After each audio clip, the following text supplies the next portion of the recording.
এই মানুষগুলি যদি মনে করে আমাদের মৃত্যু বাড়িতে হবে না, আমাদের মৃত্যু হাটে বাজার হবে না, আমাদের মৃত্যু হাসপাতালের বেডে হবে, তাও না।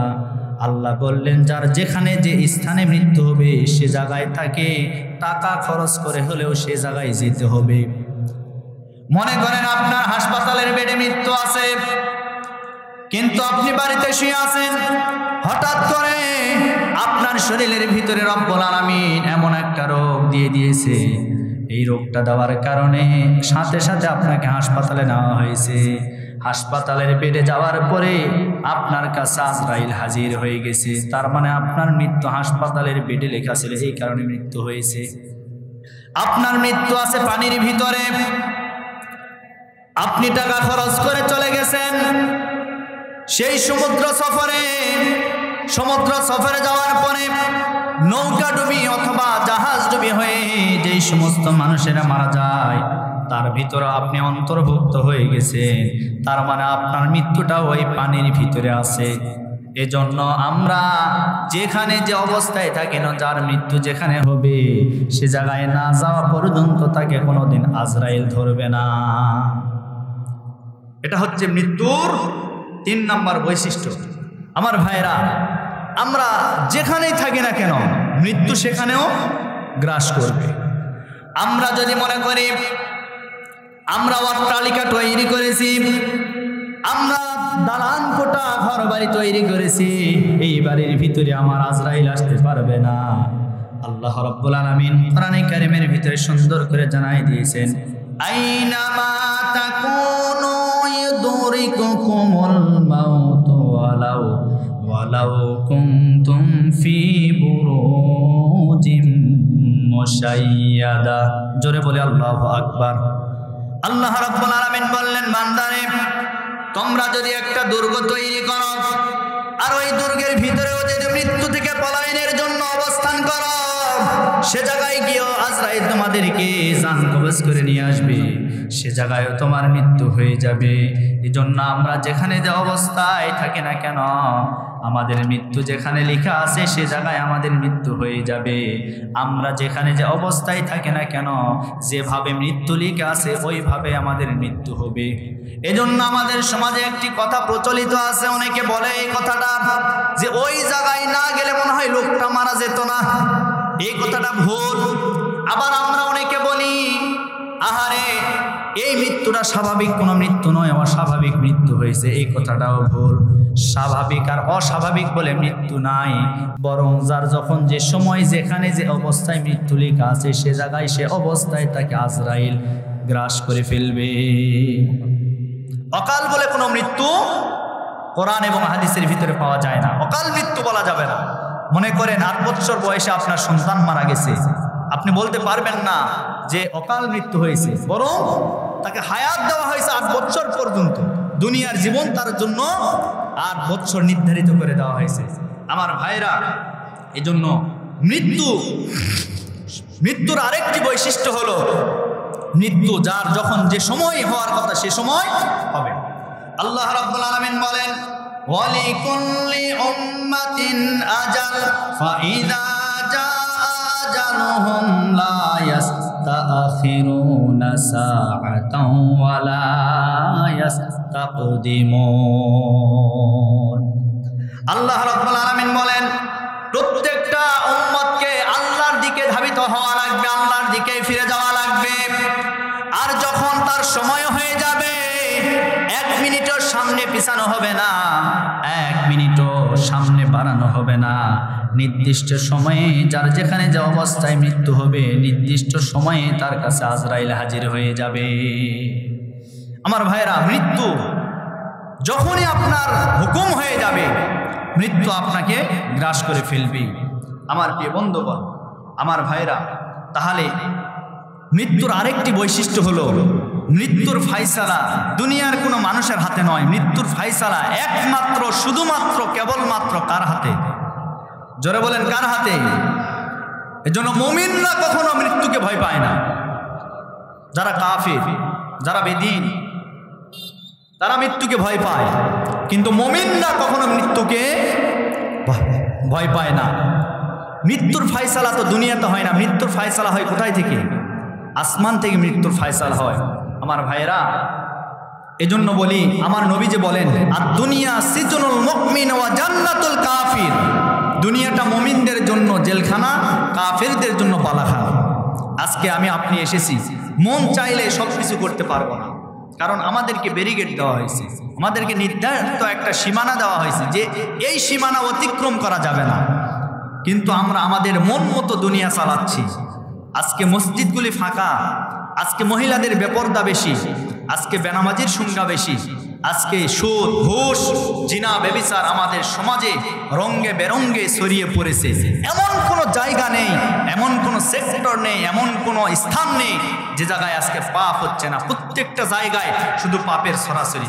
সুতরাং আমার প্রিয় বন্ধুগণ, এই সমস্ত পাপ সেদিনে মুক্ত হবে যেদিন আমরা আমাদের এই অন্তরের ভিতরে মৃত্যুর ভয়টা প্রবেশ করাবো। ঠিক কিনা বলেন?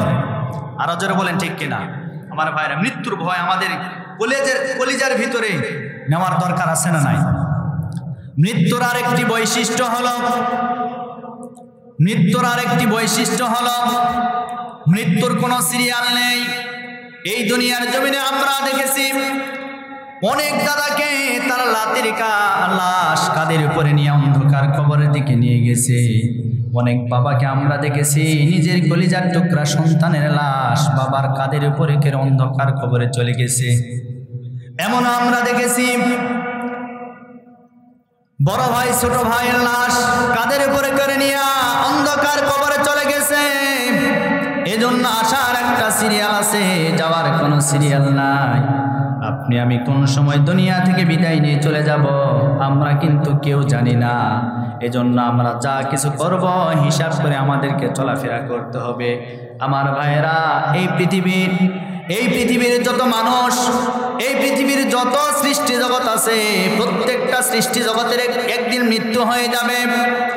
বাবা আদম নবী থেকে নিয়ে শুরু করে আজ পর্যন্ত যত নবী রাসূল, সাহাবায়ে কেরাম, তাবেঈনে কেরাম, আসহাবে কেরাম, ওলিয়া উলিয়া, গাউস, কুতুব, পীর, মাশাইখ সহ যত মুমিন মুসলমান, যত মানুষ পৃথিবীতে আগমন করেছে, প্রত্যেকটা মানুষ কিন্তু একদিন মৃত্যুবরণ করবে। যারা বিগত দিনে আমাদের কাছ থেকে চলে গেছে তারা কিন্তু আমাদের মাঝে আর কোনোদিন ফিরে আসবে না। তারা আমাদের মাঝ থেকে বিদায় নিয়ে চলে গেছে, তারা মারা গেছে। হযরত আদম আলাইহিস সালাতু ওয়াস সালাম দুনিয়াতে থাকতে পারেন নাই। তারপরে যত নবী রাসূলেরা এসেছে কেউ এই পৃথিবীতে থাকতে পারেন নাই। এমনকি আমার আপনার নবী, বিশ্ব নবী জনাবে মুহাম্মদুর রাসূলুল্লাহ সাল্লাল্লাহু আলাইহি ওয়াসাল্লাম, তিনিও কিন্তু দুনিয়াতে থাকতে পারেন নাই। তাকে 63 বছর হায়াতের জীবন দেওয়া হয়েছে। এরপরে তার কাছেও কিন্তু আজরাইল ফেরেশতা এসে তার জীবনটা নিয়েছেন, তিনিও মৃত্যুবরণ করেছেন। কিন্তু আমাদের মৃত্যু আর তিনার মৃত্যু এক নয়। আমরা মারা যাই, আমাদের মারা যাওয়ার সময় আজরাইল আমাদের কাছ থেকে অনুমতি নেয় না।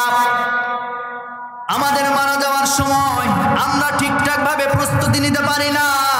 আমরা যখন মারা যাই, কেউ বাবার মদখোর অবস্থায় মারা যায়, কেউ জিনা করতে করতে মারা যায়, কেউ আবার বেনামাজি হয়ে দুনিয়া থেকে মারা যায়। কিন্তু আমার আপনার নবী, বিশ্ব নবী মুহাম্মদুর রাসূলুল্লাহ, এই পৃথিবীর শ্রেষ্ঠ মহামানব, এই পৃথিবীর শ্রেষ্ঠ মহামানুষ, এই মানুষটি যেদিন বিদায় নিয়ে চলে যাবেন তার 14 থেকে 15 দিন আগ থেকে তিনি প্রস্তুতি নেওয়া শুরু করেছেন। বিশ্ব নবী মুহাম্মদুর রাসূলুল্লাহ সাল্লাল্লাহু আলাইহি ওয়াসাল্লামের ইন্তেকালে প্রায় 13 থেকে 14 দিন পূর্বে তিনি সর্বপ্রথম মৃত্যুর প্রস্তুতি নেওয়ার জন্য চলে গেছেন উহুদ পাহাড়ের কাছে। উহুদ পাহাড়ের নিকটে চলে গেলেন। যাওয়ার পরে শুহাদায়ে উহুদ 70 জন সাহাবী সেই উহুদের ময়দানে শুয়ে আছেন। ওই উহুদের ময়দানে চলে গেলেন। সাহাবায়ে কেরামরা আমার রাসূলের পিছনে পিছনে চলে গেলেন। যাওয়ার পরে আমার নবীজি ওই উহুদের ময়দানে 70 জন সাহাবীর কবরটা সর্বপ্রথম জিয়ারত করলেন।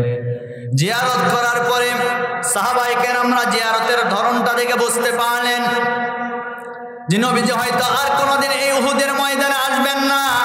জীবনের শেষ জিয়ারত করে তিনি হয়তো এখান থেকে বিদায় নিয়ে চলে যাচ্ছেন। আমার ভাইরা, আমার নবীজি মসজিদে নববীতে চলে গেলেন। যাওয়ার পরে আমার নবীজির ইন্তেকালের প্রায় 6 দিন পূর্বে আমার নবীজি হালকা হালকা অসুস্থ হওয়া শুরু হয়ে গেলেন। আমার নবীজি ইন্তেকালের 6 দিন পূর্বে আম্মা জান মাইমুনা রাদিয়াল্লাহু তাআলা আনহার ঘরে অবস্থান করতেছিলেন। করার পরে শেষের কয়েকটা দিন আম্মা জান আয়েশা সিদ্দিকা রাদিয়াল্লাহু তাআলা আনহার ঘরে তিনি অবস্থান করবেন। সকল স্ত্রীদেরকে সামনে ডাকলেন। ডাকার পরে বললেন, ও আমার প্রিয়তমা স্ত্রীরা, আমি আগামী কয়েকটা দিন আমার আয়েশার ঘরে একটু থাকতে চাই। তোমরা যদি অনুমতি দাও, তোমাদের অনুমতি নিয়ে আমি থাকতে চাই। সকল স্ত্রীদের আর বুঝতে বাকি রইল না, নবীজি হয়তোবা জীবনের শেষ সময়টুকুন আয়েশার ঘরে কাটাতে চায়। এজন্য সকল স্ত্রীরা আমার নবীজিকে অনুমতি দিয়ে দিলেন। সুবহানাল্লাহ, জোরে বলে। সকল স্ত্রীরা অনুমতি দিয়ে দিলেন, হুজুর ঠিক আছে, আমাদের কোনো আপত্তি নাই। আমার নবীজি জীবনের শেষ সময়টুকুন আম্মা জান আয়েশা সিদ্দিকা রাদিয়াল্লাহু তাআলা আনহার ঘরে অবস্থান করলেন। আমার প্রিয় বন্ধুগণ, আমার নবীজি বৃহস্পতিবার দিন অসুস্থ হয়ে পড়লেন। নবীজি অসুস্থ হওয়ার পরে নবীজির শরীরে প্রচন্ড জ্বর উঠল। আম্মা জান আয়েশাকে বললেন, আয়েশা, আমার মাথায় একটু পানি ঢেলে দাও। আম্মা জান আয়েশা সিদ্দিকা রাদিয়াল্লাহু তাআলা আনহা মাথায় পানি ঢেলে দিলেন। এরপরে আমার ভাইয়েরা, পরের দিন জুমার দিন শুক্রবার দিন নিজের জীবনের শেষ খুতবা তিনি মসজিদে নববীতে দিয়েছেন। মসজিদে নববীতে জীবনের শেষ খুতবা দিয়েছেন। খুতবা চলাকালীন সময়ে আমার রাসূল সাহাবায়ে কেরামদেরকে বললেন, ও সাহাবীরা,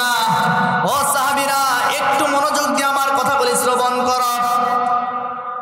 এই পৃথিবীর জাগতিক সমস্ত সম্পত্তি আল্লাহ রাব্বুল আলামিন তার এক বান্দাকে দিতে চেয়েছেন, কিন্তু সেই সমস্ত সম্পত্তিকে, জাগতিক সব সম্পত্তি উপেক্ষা করে সেই বান্দা তার মালিকের সাথে দিদার করার জন্য সব কিছু পরিত্যাগ করে দিয়েছেন।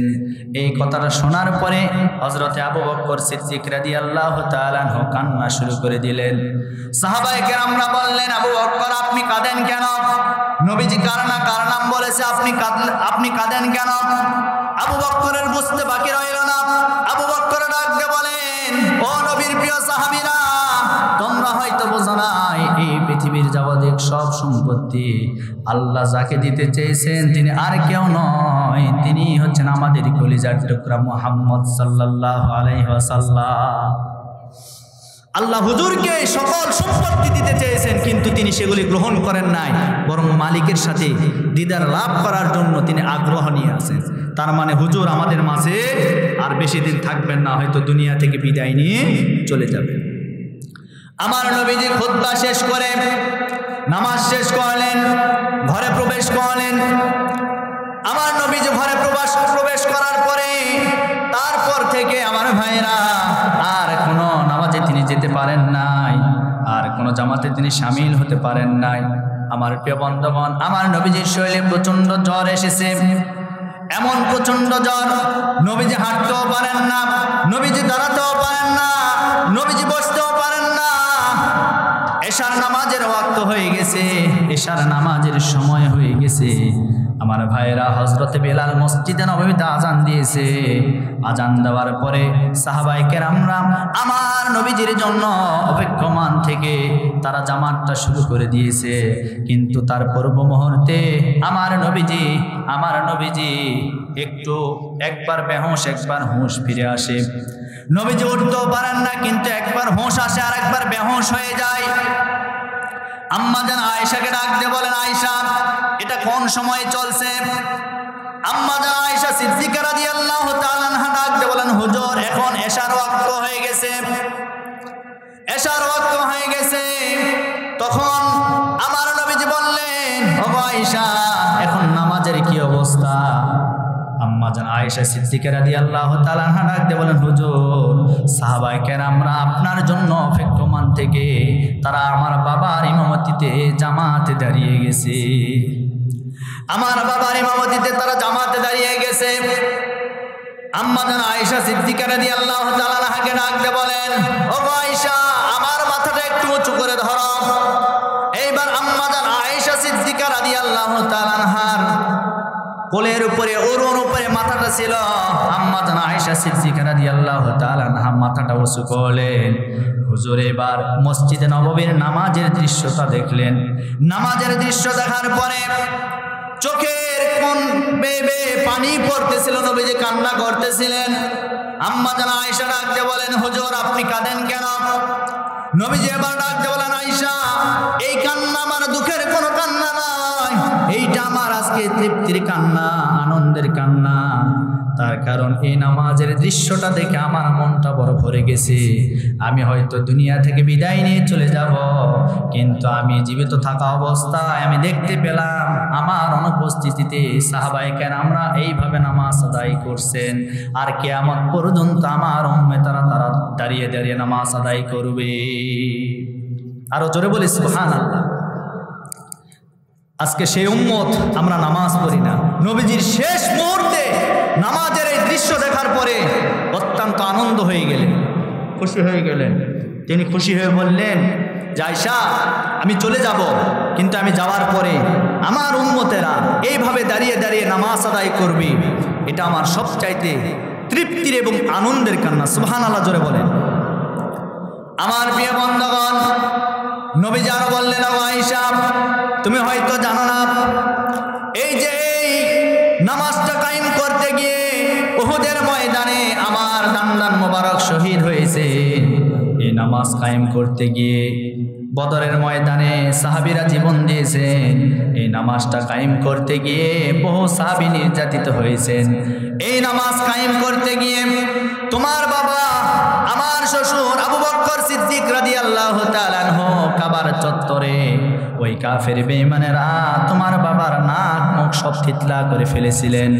রক্ত, নাক মুখ দিয়ে রক্ত করে পড়তেছিল শুধুমাত্র নামাজটা কায়েম করতে গিয়ে। কাবার চত্বরে আমি নামাজ আদায় করতে পারি নাই। এই নামাজ কায়েম করতে গিয়ে একদিন আমি কাবার চত্বরে নামাজ পড়তেছিলাম, উটের নারী ভরি আমার মাথার উপরে চাপায় দেওয়া হয়েছে। এই দৃশ্যগুলি বলতেছিলেন আর চোখ বেয়ে বেয়ে পানি পড়তেছিল।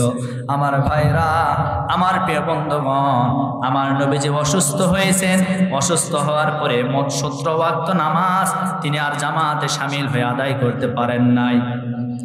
নবীজির জীবদ্দশায় এই 17 ওয়াক্ত নামাজ হযরতে আবু বকর সিদ্দিক রাদিয়াল্লাহু তাআলা আনহু তার ইমামতিতে মসজিদ নববীতে আযান আদায় হয়েছে।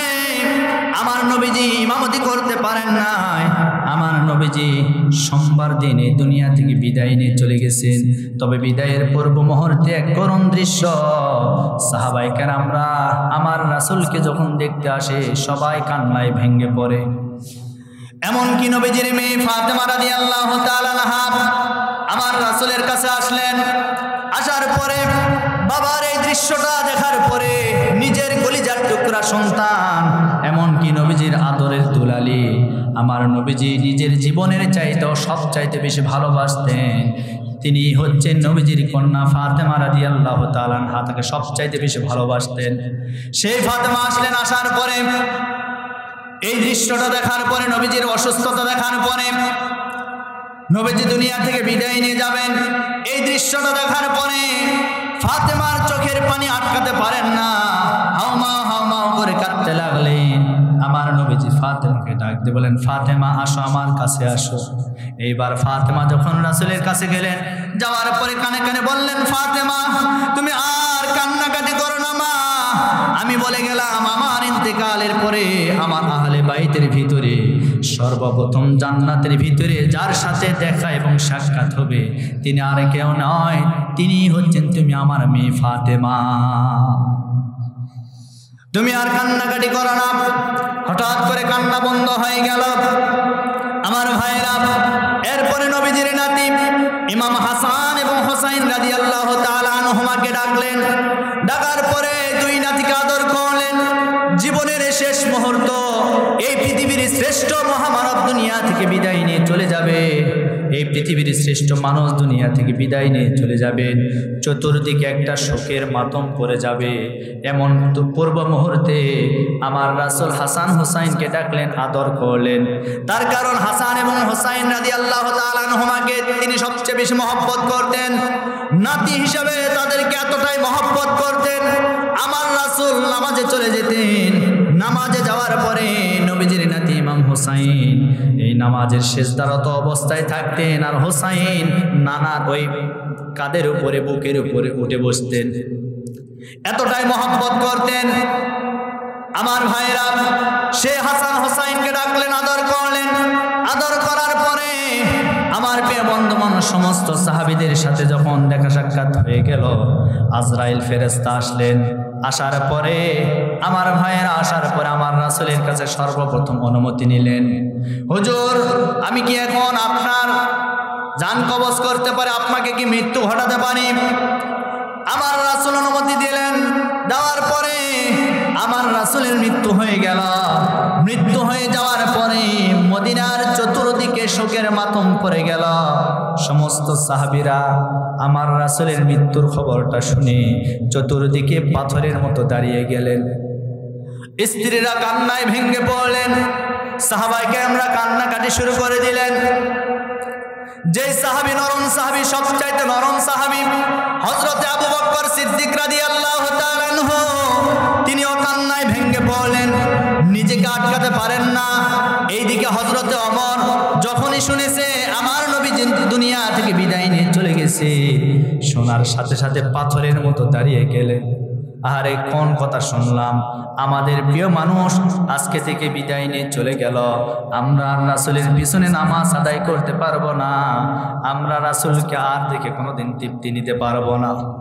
হযরতে ওমর এমন হয়ে গেল, পাগল প্রায় হয়ে গেছে।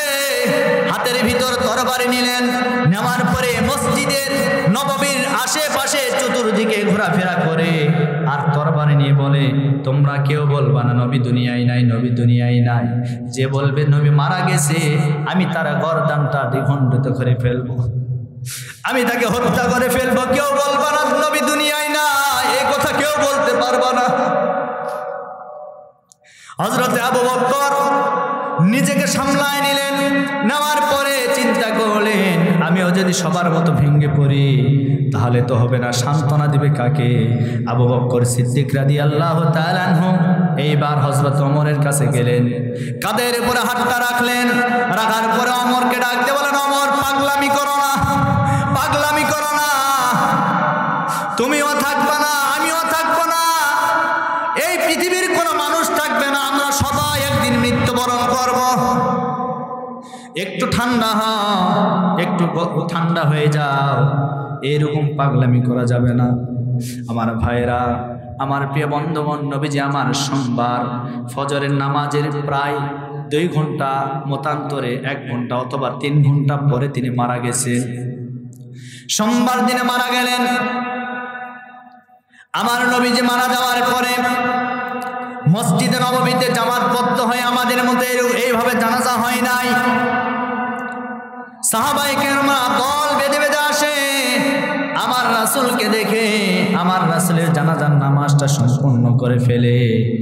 আর আমার রাসূলের জানাজা সম্পন্ন হয়ে যাওয়ার পরে আমার রাসূলকে যে জায়গায় দাফন করা হয়েছে সেই জায়গার নাম আমার রাসূলের উত্তম স্ত্রী, অর্থাৎ আমার রাসূলের প্রিয়তমা স্ত্রী আম্মা জান আয়েশা সিদ্দিকা রাদিয়াল্লাহু তাআলা আনহার ঘরে তাকে দাফন করে দেওয়া হয়েছে।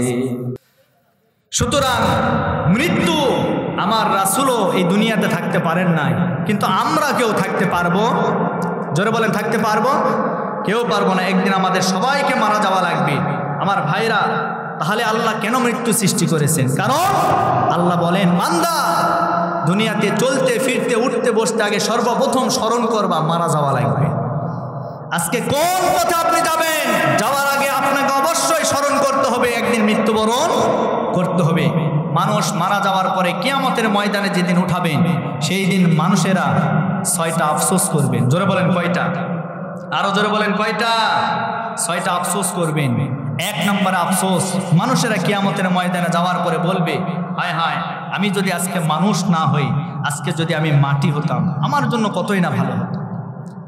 আল্লাহ রাব্বুল আলামিন বলেন যালিকাল ইয়াউমুল হক ফামান শাআ আত্তাখাযা ইলা রাব্বিহি মাআবা ইন্না আনযারনাকুম আযাবান করিবা ইয়াউমা ইয়ানযুরুল মার'উ মা কদ্দামাত ইয়াউমা ইয়ানযুরুল মার'উ মা কদ্দামাত ইয়াদাহু ওয়া ইয়াকুলুল কাফিরু ইয়া লাইতানি কুনতু তুরাবা। আল্লাহ রাব্বুল আলামিন বলেন যালিকাল ইয়াউমুল হক, এটা হচ্ছে সত্য কিয়ামতের ময়দান, সত্য ঘটনা। ফামান শাআ আত্তাখাযা ইলা রাব্বিহি মাআবা, যেদিন সমস্ত মানুষদেরকে একত্রিত করা হবে, সবাই এক জায়গায় একত্রিত হয়ে যাবে। ইন্না আনযারনাকুম আযাবান করিবা, নিশ্চয় আমি কি তোমাদেরকে সেই কঠিন আযাবের সুসংবাদ করব না? আল্লাহর নবী কাফের বেঈমান সহ সবাইকে সুসংবাদ দিয়ে দিলেন কঠিন একটা আযাব আছে কিয়ামতের ময়দানে, ওই আযাবের কথা তোমরা স্মরণ করো। এরপরে আমার ভাইরা মানুষগুলি সবাই বলবে ওয়াকুলুল কাফির ইয়া লাইতানি কুনতু তুরাবা, কাফের বেঈমানেরা বলবে হায় হায় আজকে যদি আমরা মানুষ না হই, আজকে যদি মাটি হতাম আমাদের জন্য কতই না ভালো হতো। মানুষ না হই আজকে যদি আমরা মাটি হতাম আমাদের কোনো হিসাব হতো না, আমাদের কোনো বিচার হতো না। কিয়ামতের ময়দানে মানুষ আফসোস করে বলবেন, কিন্তু ওই কিয়ামতের ময়দানে যাওয়ার পরে কোনো মানুষের কোনো আফসোস আর কোনো কাজে লাগবে? জোরে বলেন, কাজে লাগবে? আমার ভাইরা, এটা হলো 1 নম্বর আফসোস। 2 নম্বর আফসোস হলো জাহান্নামীরা জাহান্নামকে দেখার পরে বলবেন হায় হায় আজকে এই জাহান্নাম এমন ভয়ঙ্কর, এই জাহান্নাম দেখার আগে যদি আমাদের যদি আমরা আল্লাহ এবং আল্লাহর রাসূলকে যদি মেনে নিতাম, এই জাহান্নাম দেখার আগে যদি আমরা রাসূলকে মেনে নিতাম, আল্লাহকে মেনে নিতাম, তাহলে এই জাহান্নামে আমাদেরকে আশা লাগতো না। আমার ভাইরা, জাহান্নামীরা যখন জাহান্নামের কাছে যাবে, যাওয়ার পরে জাহান্নামের গর্জন আর ভীতিকর অবস্থা দেখতে পারবে। রব্বুল আলামিন বলেন তাকাদু তামাইয়াজু মিনাল গায়দি কুল্লামা উলকিয়া ফিহা ফাওজুন সালাহুম খাসানাতুহা আলাম ইয়াহদিকুম নাযীর। জাহান্নামেরা যখন জাহান্নামের কাছে যাবে, যাওয়ার পরে জাহান্নাম ভয়ে ফেটে গোসা হয়ে যাবে, রাগান্বিত হয়ে যাবে, ওই জাহান্নামের আযাব জাহান্নামের অবলোকন করবে। আমার ভাইরা, ওই জাহান্নামে যদি আমরা চলে যাই, জাহান্নামের আযাব আর গজব, জাহান্নামের কষ্ট আমরা কেউ সহ্য করতে পারবো? আমরা কেউ সহ্য করতে পারবো না। এরপরে জাহান্নামীরা আরো আফসোস করবে আমলনামা হাতে পাওয়ার পরে। জাহান্নামীরা যখন আমলনামা হাতে পাবে, পাওয়ার পরে জাহান্নামীরা দেখতে পারবে হায় হায় এটা আবার কোন আমলনামা আমাদের হাতে ধরিয়ে দেওয়া হয়েছে। রব্বুল আলামিন কোরআনে কারিমের ভিতর বলেন লা ইউগাদিরু সাগীরাতান ওয়ালা কাবীরাতান ইল্লা আহসাহা। আমাদের হাতে কোন আমলনামা ধরিয়ে দেওয়া হয়েছে? এমন কোন কাজ নাই, ছোট বড় সমস্ত পাপগুলি আমলনামার ভিতরে লিপিবদ্ধ করা হয়েছে। এই আমলনামা দেখার পরে ওই জাহান্নামের গাদ্দারেরা বড় আফসোস করতে থাকবে হায় হায় এটা আবার কোন আমলনামা আজকে ধরিয়ে দেওয়া হয়েছে। আমার প্রিয় বন্ধুগণ, আজকে হয়তো বলতে পারেন জাহান্নামে আমলনামা কিভাবে তৈরি করা হবে? আজকে দুনিয়ার জমিনে আমরা যা কিছু করি না কেন, ভালো আর মন্দ যা কিছু করি না কেন, আমাদের 2 কাঁধের উপরে 2টা ফেরেশতা আছে না নাই? জোরে বলেন, আছে না নাই? রব্বুল আলামিন কোরআনে কারিমের ভিতরে সুন্দর করে জানায় দিয়েছেন কিরামান কাতিবিনা ইয়ালামুনা মা তাফআলুন। 2 কাঁধে 2 ফেরেশতা আছে, কিরামান কাতিবিন। এই 2 ফেরেশতা সব কিছু লিপিবদ্ধ করছে। আপনি পাপ করলেও সেটা লিখছে, আপনি নেকির কাজ করলে সেটাও লিপিবদ্ধ করছে এই আমলনামার ভিতরে। আমার ভাইরা, আজকে আমরা যা কিছু করি না কেন হিসাব করে আজকে চলাফেরা করতে হবে। হিসাব ছাড়া এক পা আমরা সামনে অগ্রসর হতে পারবো? আমরা কেউ যেতে পারবো না। আজকে দুনিয়াতে কত বাহাদুরি, কত অহংকার, আজকে টাকার অহংকার, আজকে ক্ষমতার অহংকার, আছে না নাই? কথা বলেন, আছে না নাই? আজকে ক্ষমতা দল এই যে অহংকার করলেন, মনে রাখবেন একদিন কিন্তু সময় আছে যেদিন আপনার আর টাকা পয়সা, ধন সম্পদ, এই ক্ষমতা, এগুলি কোনো কিছু উপকারে আসবে। ওই কিয়ামতের ময়দানে আমরা যেদিন উপস্থিত হব, ওই কিয়ামতের ময়দানে আমাদের কোনো কিছুই উপকারে আসবে। আমার প্রিয় বন্ধুগণ, এই জন্য আমরা দুনিয়াতে যতদিন আছি নেক আমল, ভালো ভালো কাজ আমাদের করে যেতে হবে। আজকে আমরা অহংকার করে আজান হয় মসজিদে যাই না, মসজিদ আজান হয়ে যাচ্ছে, সামনে দিয়ে আমরা হেঁটে হেঁটে যাচ্ছি, কিন্তু মসজিদে আমরা চোখে দেখি না। এইরকম কপাল পরা মুসলমান আছে না নাই? জোরে বলেন, আছে না নাই? আজকে আজান হওয়ার পরে যে সমস্ত মানুষেরা নামাজে যায় না, এদের জন্য দুর্ভাগ্য। আমার রাসূল নিজের জীবনে শেষ সময় একটি কথা বলে গেছেন, আসসালাত আসসালাত আসসালাত ওয়া মা মালাকাত আইমানুকুম। নামাজ নামাজ, আমার উম্মতেরা নামাজ, নামাজ ছেড়ে দিও না। আজকে সেই উম্মতেরা আজকে আমরা নামাজ পড়ি না, আমাদের জন্য দুর্ভাগ্য। এর জন্য 5 ওয়াক্ত নামাজ পড়ার দরকার আছে না নাই? কি আছে না নাই? কারা কারা পড়বেন দুটি হাত তুলে আল্লাহকে দেখেন তো দেখি। লিল্লাহে তাকবীর, লিল্লাহে তাকবীর। হাত নামান। 5 ওয়াক্ত নামাজ আমরা পড়বো তো ইনশাল্লাহ। আচ্ছা, এই যে কবরে মৃত্যুর পরে আমরা যখন চলে যাব, কিয়ামতের ময়দানে আমাদের আফসোসগুলি বাড়বে না কমবে? একটার পরে একটা আফসোস। এরপরে সর্বশেষ আমাদের আফসোস হবে, কি আফসোস হবে জানেন? আমরা দুনিয়াতে বহু দল, বহু মত, বহু নেতার পিছনে আমরা ঘোরাফেরা করেছি। কিয়ামতের ময়দানে গেলে এটাও আফসোস হবে, হায় হায় আমি জীবনে কি ভুল করলাম, কোন পথে আমি পরিচালিত হয়েছি, কোন নেতাদের পিছনে আমি ঘুরেছি। যেই নেতারা বেনামাজি ছিল, যেই নেতারা ঘুষখোর ছিল, যেই নেতারা ডালখোর ছিল, তাদের পিছনে ঘুরে আপনার নিজের জীবনটা আপনি নিজেই নষ্ট করে ফেলছেন। আজকে বুঝবেন না, কবরে যাওয়ার পরে জাহান্নামে ঢোকার আগ মুহূর্তে এই কথাটা আপনি বুঝতে পারবেন। কারণ জাহান্নামে তো আপনাকে এমনি এমনি ফেলা হবে না। জাহান্নামে 70 জন ফেরেশতা জাহান্নামে আপনাকে শিকল দ্বারা আবদ্ধ করে সামনে থেকে টানবে। আল্লাহ সেই কথাটাও কোরআনে কারিমের ভিতরে বলেন, খুযূহু ফাগুল্লু সুম্মাল জাহিমা সাল্লু সুম্মা ফি সিলসিলাতিন যারউহা সাবউনা দিরাআন ফাসলুকু। আল্লাহ বলেন, খুযূহু ফাগুল্লু, এই জাহান্নামের ফেরেশতাদেরকে, এদেরকে ধর, এদেরকে ধর, 70 হাত জাহান্নামের লাগা, হাত এবং পায়ের ভিতরে। সামনে থেকে একদল ফেরেশতা টানবে, আর পিছন দিকে আরেক দল ফেরেশতা ধাক্কা মারবে। সেটাও আল্লাহ কোরআনে কারিমের ভিতরে বলেন, ওয়াসিকাল্লাযীনা কাফারু ইলা জাহান্নামা যুমারা। একদল ফেরেশতা পিছন দিকে হাঁকায়া হাঁকায়া জাহান্নামে নিয়ে যাবে। জাহান্নামের দরজার সামনে যখন চলে যাবে, যাওয়ার পরে এই জাহান্নামের বান্দা বান্দিরা বলবে, এ দাঁড়ান দাঁড়ান দাঁড়ান। কাদেরকে বলবে? ফেরেশতাদেরকে বলবে, দাঁড়ান, আল্লাহর সাথে কিছু কথা আছে। আল্লাহর সাথে কথা বলবে, আল্লাহকে ডাক দিয়ে বলবেন, আল্লাহ আজকে তো আমরা জাহান্নামে যাচ্ছি, আমরা তো একা জাহান্নামে যেতে চাই না। বলে, তাহলে কাদেরকে নিতে চাও? বলে, আমরা তাদেরকে নিতে চাই যারা আমাদেরকে এই পথে পরিচালিত করেছে, যারা আমাদেরকে নামাজের শিক্ষা দেয় নাই, যারা আমাদেরকে পথভ্রষ্ট করেছে, যারা আমাদেরকে দুনিয়ার নেতৃত্বের দিকে আমাদেরকে ধাবিত করেছে। আমরা সেই সমস্ত নেতাদেরকে চাই। নেতারা কোথায়? আজকে নেতাদেরকে চাই। রব্বুল আলামিন কোরআনে কারিমের ভিতরে এটাও বলেছেন।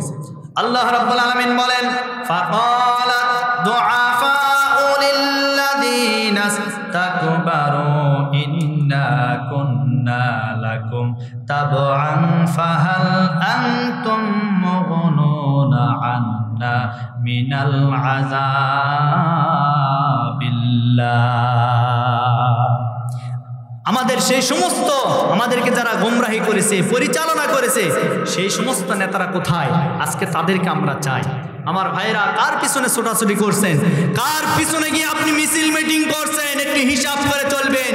যেই নেতার পিছনে আপনি চলাফেরা করছেন, যেই নেতা বেনামাজি, যেই নেতা মদখোর, যেই নেতা ঘুষখোর, যেই নেতা চাই না আমরা শরিয়া আইনে বিশ্বাস করি না, যেই নেতা বলে, যেই নেতারা আল্লাহর আইন চায় না, সেই নেতাদের পিছনে ঘোরাফেরা করলে আপনার দুনিয়াও শেষ, আখিরাতও শেষ। তারা বলবে সেই সমস্ত নেতাদেরকে আমরা চাই। সেই সমস্ত নেতাদেরকে যখন সামনে হাজির করা হবে, সেই সমস্ত নেতাদেরকে রব্বুল আলামিন সামনে হাজির করবেন। হাজির করার পরে সেই সমস্ত নেতাদেরকে বলবেন, নেতাজিরা তোমরা যেখানে যে অবস্থায় ডেকেছো আমরা গিয়েছি, তোমরা যেখানে মিটিং মিছিল করতে বলেছো আমরা করেছি, তোমরা যেখানে হামলা করতে বলেছো আমরা হামলা করেছি, সব কিছু আমরা করেছি। কিন্তু আজকে তোমাদের কারণে জাহান্নামে আসা লেগেছে আমাদেরকে। আজকে তোমরা যদি ভালো ভালো কথা না বলতে, ভালো ভালো কাজের কথা যদি বলতে, তাহলে আজকে আমাদেরকে জাহান্নামে আসা লাগতো না। আজকে তোমাদের কারণে জাহান্নামে এসেছি। ওই নেতারা ডাক দিয়ে বলবেন, ভাই আমাদের কপালে হেদায়েত ছিল না, আমরা আবার তোমাদেরকে কি হেদায়েত দিব? দেখছেন কথার সাইজ দেখছেন? আজকে যে নেতার সামান্য একটা কথার কারণে আমরা যদি আজকে ফোন দিয়ে বলে অমুক তারিখে আমার মিটিং মিছিল আছে, যেতেই হবে, সমস্ত কাজ ফেলে দিয়ে আমরা নেতার পিছনে দৌড়াইছি, সমস্ত দুনিয়াবি কাজকর্ম সেরে আমরা সেই নেতার পিছনে দৌড়ঝাঁপ করেছি, কিন্তু কিয়ামতের ময়দানে জাহান্নামে যাওয়ার আগে ওই নেতা আপনাকে আর কোনো মূল্যায়ন করবে না, ওই নেতা আপনার কোনো কথাও শুনবে না, কথাও মানবে না। আপনি কার পিছনে ঘুরছেন? কার পিছনে নিজের জীবনকে শেষ করে দিচ্ছেন? এজন্য আসুন নিজের জীবনকে পরিবর্তন করুন। যারা কোরআন সুন্নাহ মোতাবেক নিজে চলে, মানুষদেরকে চলার কথা বলে, যারা কোরআন সুন্নাহ সমাজে কায়েম করতে চায়, যারা কোরআন সুন্নাহ অনুযায়ী সমাজ চলুক, দেশ চলুক, আমাদের পরিবারগুলি চলুক, যারা চায় আমরা তাদের পক্ষে আছি। কে কথা বলেন? আচ্ছা রাজি কারা কারা হাত তুলে দেখান তো দেখি। লিল্লাহে তাকবীর, লিল্লাহে তাকবীর। আল্লাহ কবুল করেন, বলে আল্লাহুম্মা আমিন। এতটুকু বিশ্বাস আমি করতে পারি যে আলহামদুলিল্লাহ সর্বশেষ মৃত্যুর এই আলোচনা থেকে আমরা এতটুকু শিক্ষা নিতে পারি, আজকের পর থেকে যা করেছি আর ভুল করব না। কি কথা বলেন? আজকের পর থেকে আর নামাজ ছেড়ে দিব না, আজকের পর থেকে আর আমরা কোনোদিন মিথ্যা কথা বলবো না, আজকের পর থেকে ওজনে আর কোনোদিন কম দেব না। কারণ আমাদের সামনে মৃত্যু আছে না নাই? জোরে বলেন আছে না নাই? এজন্য আমার ভাইরা, আল্লাহ রাব্বুল আলামিন বললেন, আল্লাযী খালাকাল মাউতা ওয়াল হায়াতা লিয়াবলুয়াকুম আইয়ুকুম আহসানু আমালা ওয়া হুয়াল আজিজুল গফুর। আল্লাহ রাব্বুল আলামিন বললেন, ও বান্দারে, আমি তোমাদের জন্য দুইটা জিনিস সৃষ্টি করলাম। এক নম্বরে তোমাদের জন্য আমি আল্লাহ মৃত্যু সৃষ্টি করলাম, দুই নম্বর হায়াত সৃষ্টি করলাম। কেন সৃষ্টি করলাম তোমরা কি জানো? লিয়াবলুয়াকুম আইয়ুকুম আহসানু আমালা। আমি আল্লাহ দেখতে চাই আমার কাছে কোন কোন বান্দা বান্দি ভালো ভালো আমল নিয়ে আসতে পারে, উত্তম আমল নিয়ে আসতে পারে। আর সমাজের ভিতরে আমাদের কাছে অনেক আমল আছে, ভালো আমল, কিন্তু এই আমলের সার্টিফিকেট আমরা দিলে হবে না, আল্লাহর আসমান থেকে ফয়সালা দিতে হবে। আল্লাহ রাব্বুল আলামিন আমাদেরকে জানাই দিবেন কোন কোন কাজ উত্তম কাজ, কোন কোন কাজ উত্তম কাজ, কোন কোন আমল উত্তম আমল। এটা রব্বুল আলামিন কোরআনে কারিমে বর্ণনা করে দিয়েছেন। আল্লাহ রাব্বুল আলামিন বলেন, তুমিনুনা বিল্লাহি ওয়া রাসূলিহি ওয়া তুজাহিদুনা ফি সাবিলিল্লাহি বিআমওয়ালিকুম ওয়া আনফুসিকুম যালিকুম খায়রুল লাকুম ইন কুনতুম তা'লামুন। আল্লাহ রাব্বুল আলামিন বলেন, এক নম্বরে ভালো কাজ হচ্ছে, এক নম্বরে উত্তম কাজ হচ্ছে আল্লাহর প্রতি ঈমান আনয়ন করা। আমাদের আল্লাহর প্রতি ঈমান আছে না নাই? কথা বলেন না কেন? আল্লাহর প্রতি ঈমান আনতে হবে। আল্লাহ রাব্বুল আলামিন বলেন, এক নম্বরে উত্তম কাজ হলো আমার প্রতি ঈমান আনয়ন করা। আর আল্লাহর প্রতি ঈমান আনতে গেলে, আল্লাহর প্রতি ঈমান যখন আনয়ন করবে, তখন আপনার উপরে বহু বাধা বিপত্তি চলে আসবে, বহু সর চলে আসবে। ইসলাম মানতে গেলে বহু বাধা বিপত্তি আসবে, কিন্তু ওই সমস্ত বাধাকে উপেক্ষা করে যদি আল্লাহর প্রতি আপনার পূর্ণ বিশ্বাস আর ঈমান থাকে, তাহলে এই সমস্ত বাধাকে উপেক্ষা করে এক আল্লাহর রাস্তায় আপনাকে অবিচল থাকতে হবে। এক নম্বর আল্লাহ বললেন আমার প্রতি ঈমান আনয়ন করা। দুই নম্বরে ঈমান আনতে হবে রাসূলের প্রতি। তিন নম্বরে আমাদেরকে যে কাজ করতে হবে, ওয়াতুজাহিদুনা ফি সাবিলিল্লাহ। আল্লাহ বলেন তিন নম্বরে তোমাদের দায়িত্ব আর কর্তব্য হলো তোমরা আল্লাহর রাস্তায় জিহাদ করো, আল্লাহর রাস্তায় সংগ্রাম করো, আল্লাহর রাস্তায় লড়াই করো। তার মানে তুমি মারো এরপরে মরো, এর নাম হচ্ছে জিহাদ করা। জোরে বলে আল্লাহু আকবার। ওয়াতুজাহিদুনা ফি সাবিলিল্লাহ, আল্লাহ বললেন আল্লাহর রাস্তায় জিহাদ করতে হবে। তিন নম্বর এটা হচ্ছে ভালো কাজ। তাহলে এক নম্বর ভালো কাজের উত্তম আমলের নাম হচ্ছে আল্লাহর প্রতি ঈমান আনা। দুই নম্বরে উত্তম কাজ হচ্ছে রাসূলের প্রতি ঈমান আনা। তিন নম্বরে উত্তম কাজ হচ্ছে জান আর মাল দিয়ে আল্লাহর রাস্তায় জিহাদ করা, আল্লাহর রাস্তায় সংগ্রাম করা। আমার ভাইরা, আমরা আল্লাহর প্রতি ঈমান এনেছি, রাসূলের প্রতি ঈমান এনেছি। এই দুইটি কাজ আমাদের ঠিকঠাকভাবে আছে। কিন্তু তিন নম্বরে যখন বলা হবে ওয়াতুজাহিদুনা ফি সাবিলিল্লাহি বিআমওয়ালিকুম ওয়া আনফুসিকুম, তোমার জান আর মাল দ্বারা আল্লাহর রাস্তায় জিহাদ করতে হবে, সংগ্রাম করতে হবে। ওই জায়গায় গিয়ে আমাদেরই এখন সমস্যা। কি কথা বলেন না কেন? যদি বলা হয় জানমাল দিয়ে আল্লাহর রাস্তায় সংগ্রাম করতে হবে, আমরা আর মানতে নারাজ। কেন? আমরা তো আল্লাহর প্রতি ঈমান এনেছি আর রাসূলের প্রতি ঈমান এনেছি।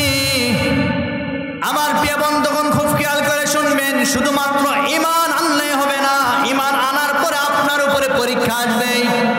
আল্লাহ রাব্বুল আলামিন বলেন আহাসিবান নাসু আইয়ুতরাকু আইয়াকুলু আমান্না ওয়া হুম লা ইফতানুন। মানুষেরা কি এটাই ধারণা করেছে যে আমি শুধুমাত্র আল্লাহর প্রতি ঈমান আনলাম, এতটুকু বলে আল্লাহ কি আমাদেরকে ছেড়ে দিবে না? আল্লাহ বলেন আইয়ুতরাকু আইয়াকুলু আমান্না ওয়া হুম লা ইফতানুন। আল্লাহ বলেন ঈমানদার যারা হবে তাদেরকে পরীক্ষা ছাড়া আল্লাহর জান্নাত দেওয়া হবে না। এজন্য আমরা যারা ঈমানদার আছি, আমরা যারা আল্লাহর প্রতি ঈমান এনেছি, আমরা যারা রাসূলের প্রতি ঈমান এনেছি, আমাদের উপরে মাঝে মধ্যে বিপদ আসবে, আমাদের উপরে মাঝে মধ্যে ঝড় আসবে, আমাদের উপরে মাঝে মধ্যে মামলা মোকদ্দমা দেওয়া লাগতেও পারে, আমাদের উপরে মাঝে মধ্যে মার খাওয়ার হুমকি আসতে পারে, এমনকি দেশ ছেড়ে যাওয়ার হুমকিও আসতে পারে। কথা বলেন ঠিক কিনা? সুতরাং এটা তো এই যুগের নয়, এটা সেই যুগে ছিল। আমার রাসূল যখন এই কালেমার দাওয়াত মক্কার জমিনে যখন প্রকাশ্যে দেওয়া শুরু করেছিলেন, প্রকাশ্যে দেওয়ার পরে আমার ভাইরা, আমার রাসূলকে হত্যার পরিকল্পনা করা হয়েছে, এমনকি আমার রাসূলকে দেশ থেকে পরিকল্পনা করা হয়েছে।